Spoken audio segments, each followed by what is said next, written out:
Hey kids, this is Ivan. How you doing? Have you ever been pushing towards a goal and you're stuck? Nothing really seems to be happening and you're not really sure if you should keep on pushing or whether you should just cut your losses and walk away. And here's the thing, you don't want to quit too soon, but at the same time you don't want to waste months or years doing something that's just not going to bear fruit. Now, there's a book by Seth Godin. It's called The Dip. It's very popular. And he addresses this idea in the book. And it's a solid concept. But one of the places where it falls flat for me is it doesn't really give you enough direction in terms of figuring out which one you're in. Where the hell am I? Am I in a dip or a cul-de-sac? Because that's really important to be able to determine that so you can make the right decision. The truth is that both quitting and persisting can be the wrong move if you're doing them for the wrong reasons. So how do you figure that out? Now, in the book, The Dip, Godin takes a cost-benefit analysis approach to figuring out whether you should quit or keep pursuing a goal. However, I believe it's much more valuable to determine whether you are engaging in emotional quitting or whether you're engaging in strategic quitting when you're determining whether or not to keep pushing forward. And that analysis can be a lot more useful in determining what you should actually do. Now, emotional quitting is what most of us do. It's reactive. It's based on things like fear and fatigue and doubt, whereas strategic quitting, it's intentional. You're looking at the data. You're taking an analysis of the situation and figuring out whether it's a good idea to keep going or not, and it's not based on emotion. You can apply strategic quitting or persevering by using the adaptive resilience model that I posited in the video before this one, because adaptive resilience is the ability to persist or pivot or quit intelligently based upon real-world feedback and alignment with your values.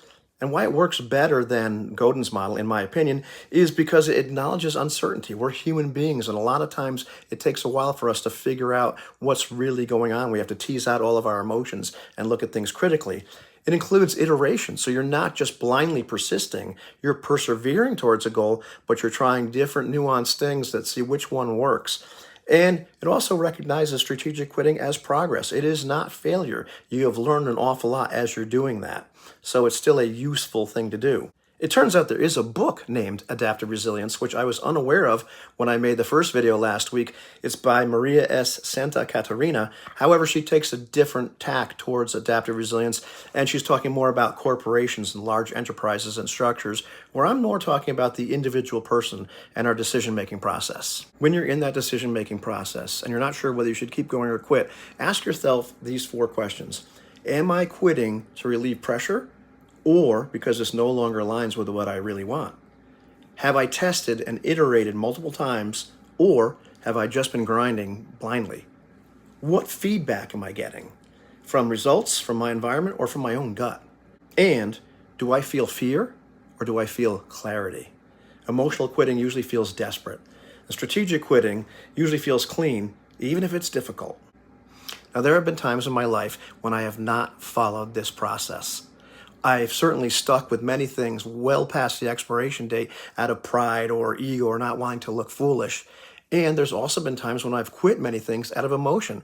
Even recently, looking at this channel, there have been times when I've wanted to throw in the towel because 5 months ago, when I decided not to treat this as a hobby and treat it more seriously, I started persisting and I didn't see the kind of growth I wanted. But upon self-reflection, I realized that I had not been iterating very much. I'd been persisting and I'd been persevering towards that goal, but I hadn't really been iterating and changing my approach. And so now I'm taking a hard look at that and seeing where I can make differences. So no, it's not time to quit. It's time to adapt. And you can look at your own life and figure out whatever project you're involved in or whatever goal you're going towards. You have to take that hard look. Before you do something, before you continue on an emotional basis or quit on an emotional basis, take a look at it from a rational standpoint. Sometimes getting somebody else's opinion and feedback, not just from what you're doing, but from other people, can really, really help. Because you don't win by persisting or quitting blindly. You win by learning to see clearly even when it's hard. That's what adaptive resilience is.